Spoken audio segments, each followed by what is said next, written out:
बोध हुए फोन रू हो कि ओम प्रकाश तार खबर दवा द्वारा एनएचआरसी टीम से झील को डाकी किसी पचरा उचरा कर किसी स्टेटमेंट नहीं किंतु आमे भी आगु जानी जे झीटी आम पुओ सहित जेहेतु बाहागर ठीक ठाक हो जाता फोन रे कथबार्ता आम पुओ तो चलीगला आ झीटी आगामी दिन में तो पुणी अलग जगार बाहागर हम कि भल मंद हम तेणु आम ताकू मीडिया सामना को बा अलग लोक मान आग को आने चाहूँ नु गणमाध्यम जरिया मु अनुरोध करी जे से झीटी को ये घटना को आणतु नहीं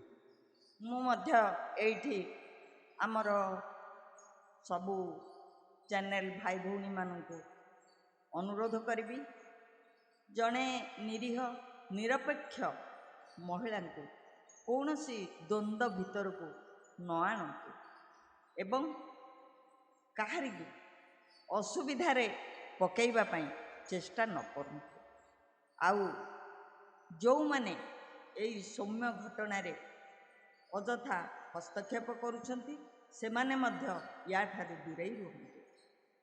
किछि दिन तले आमे एई घर को आसीथिलु सेतबेलर परिवेश सेतबेलर समय सेतबेलर दुखद परिस्थिति आमको बहुत अधैर्य करथिला। जाहो किछि दिन परे पुणी आसीबाकू पड़िला सौम्यंकर एई घर को एइथिपई आमे आज आसिलु जे आमे देखिलु नेशनल एनएचआरसी आगरे गोटे झील को अणा जाइछि एवं झीलटी कहूची मु तांकर बांधवी नुहे मु तांकर सांग। बड़ आश्चर्य लगिला। तापरे परे शुणिलु गोटे ऑडियो रे से झीलटी सौम्य सहित कथबार्ता करुछंती। तापरे आमे विचार कलु प्रकृत पक्षे से झीलटी किए एवं प्रकृत रे तांकर परिचय कौन सेथिपाई आज आमे आसीचु सौम्यंक घर को। मामू अछंती पाखरे सौम्यंकर मामू मामू आपण को नमस्कार। आपण कहिबे से जो झीलटी एनएचआरसी आगरे आसीची कहिची जे मु तांको सांग नुहे बांधवी नुहे मु तांको सांग।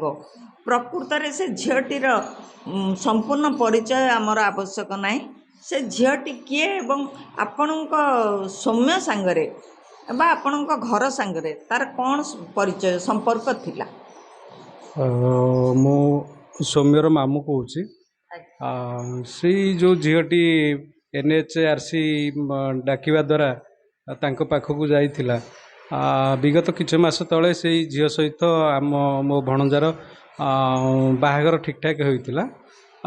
ठीक ठाक हवा पर भणजा ता सहित फोन रे कथबार्ता होउथिला आउ से बोध हुए फोन रू हो कि ओम प्रकाश तार खबर दवा द्वारा एनएचआरसी टीम से झील को डाकी किसी पचरा उचरा कर किसी स्टेटमेंट नहीं किंतु आमे भी आगु जानी जे झीटी आम पुओ सहित जेहेतु बाहागर ठीक ठाक हो जाता फोन रे कथबार्ता आम पुओ तो चलीगला आ झीटी आगामी दिन में तो पुणी अलग जगार बाहागर हम कि भल मंद हम तेणु आम ताकू मीडिया सामना को बा अलग लोक मान आग को आने चाहूँ नु किंतु सेटा तो लुचिकी रहिलानी।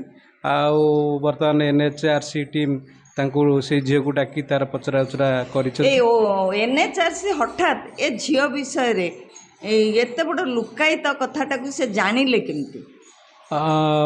जानले कौन जो एनएचआरसी टीम ओम प्रकाश को डाकी तार स्टेटमेंट नापी बोध हुए ओम प्रकाश से झील विषय कही जो एनएचआरसी टीम से झील को डाकी सौम्य विषय सब पचरा उचरा कर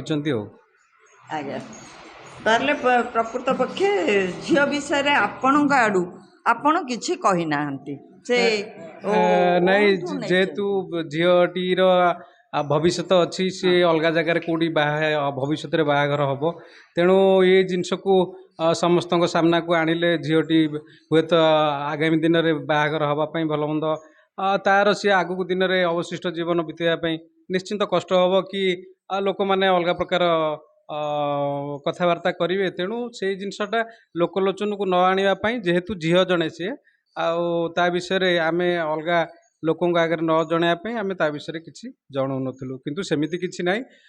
ବିଗତ କିଛି ମାସ ତଳେ ସେ ଝିଅ ସହିତ ଆମ ପୁଅର ବାହାଘର ବ୍ୟବସ୍ଥା କରାଯାଇଥିଲା। ତାପରେ ଝିଅ ପୁଅ ଉଭୟ ଫୋନରେ କଥାବାର୍ତ୍ତା ହେଉଥିଲେ। କିଛି ଦିନ ପରେ 2-3 ମାସ ପରେ ତାଙ୍କର ବି ବାହାଘର ହେବାର ବ୍ୟବସ୍ଥା ଥିଲା।